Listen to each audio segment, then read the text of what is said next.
Hello everyone, this is Austin at Bates Nursery, and today we're talking tomatoes. Now by this point you've probably already bought your tomatoes and they've been in the ground growing. You're starting to see how big a tomato plant can actually get. One tip I wanted to tell you is that there's a couple ways early in the season to start your tomatoes. I'm going to show you that in just a second. The first way is kind of what we call suckering, and that's going to be pruning certain stems to only create just a few main stems that you want to keep. The other way is to simply not prune at all and let them just be large bushes more or less. So let's go over here and show you. So as you can see, here at Bates Nursery we like to grow our own stuff too. Got a lot of tomatoes, got a lot of peppers over here going. See this plant right here? Nice and bushy. We did very limited pruning on it. We kind of left most of the suckers. So now I'm going to let you know what a sucker actually is. This stem right here, so we have a main stem that goes very vertical. We have your horizontal stem that goes out this way, and then in this crotch angle, what we call is a sucker sprout. It's a stem that goes very vertical in between this angle. This is what we call a sucker. Early in the season, you can prune these suckers off and produce more tomato plants, and it also creates, like I said, less bushy plant, but also thicker stems, more airflow within the interior. Either way, with a tomato plant, you're probably going to get plenty of fruit without any problem.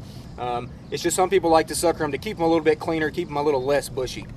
So what we're going to do, if we're going to take off this sucker, is we're literally just going to pop it off. Not hard at all. That's your sucker sprout. This here is a genetic clone of this plant.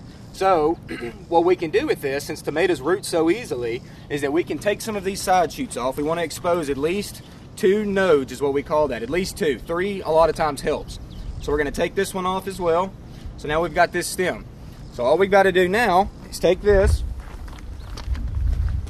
come over to a pot that I've made up. This dirt right here is called Proganics I. We sell it here at Bates. It's a very light mix. It's very good for cuttings, good water drainage, all that.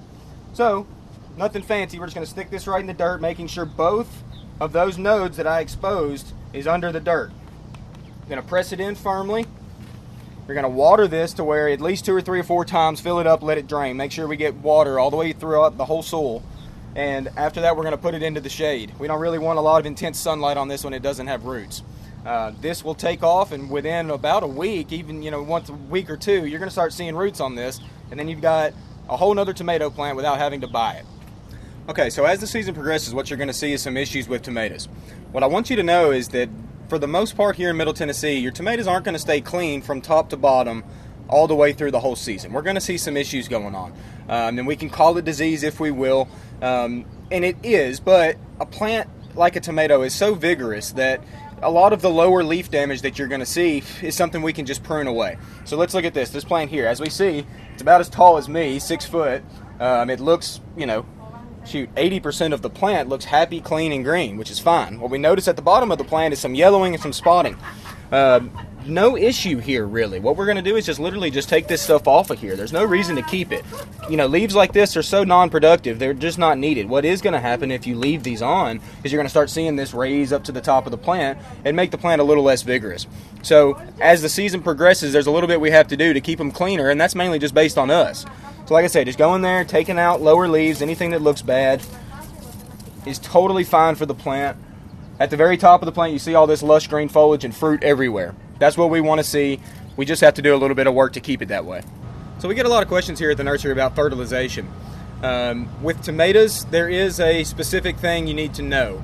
Early in the season, it's okay to use a fairly high nitrogen content number, which is the first number in the fertilizer. You can do that early. You have to stop that as the plant starts to grow. What happens if a tomato plant gets too much nitrogen is that it grows to be this huge, massive, bushy plant without producing blooms or fruit. It's putting all of its energy into the leaves. That's what we don't want. We love tomatoes because we like to eat them. So we don't want to over-fertilize too late into the season. So a product that I like to use is called Tomato Tone.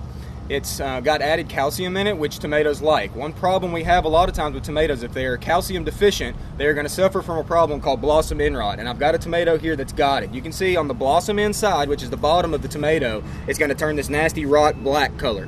That is because it is calcium deficient. The Tomato Tone has extra calcium in it, so that's going to prevent this from happening.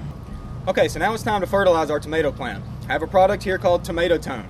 And what I want you to see is the back on the label and how to read it. So, with every fertilizer, no matter the brand, there's going to be 3 numbers on the back. The first number is nitrogen, phosphorus, and then potassium. Nitrogen is responsible for green growth. Phosphorus is going to be for root stimulation and flower production. The potassium at the end is just a general nutrient that plants need to maintain vigor.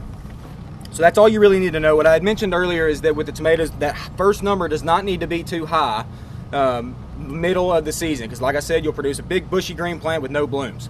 The one good thing about this product as well, why it's specific to tomatoes, is because it's got added calcium in it. So this has calcium at 8%, which is really nice to throw that in there. Helps with you know, the blossom end rot that we had mentioned earlier.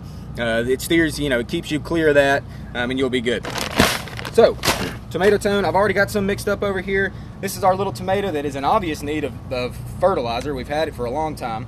So, basically, it's pretty simple. You're just going to shake it on top. I've already pre-mixed this. Make sure you read the product's directions. All the fertilizers are a little bit different. So, just add how much it tells you to add. Try to keep that fertilizer away from the main stem. We don't really want it touching it all that much. After you've applied it, we want to work this into the first just couple inches of the soil, keeping it off the stem. Nice and mixed. After that, we're going to water it thoroughly to get those nutrients down into the root zone.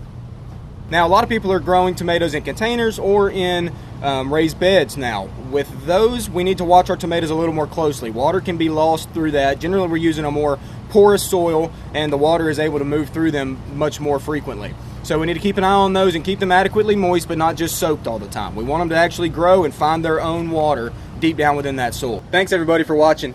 I hope you learned a little something about tomatoes today.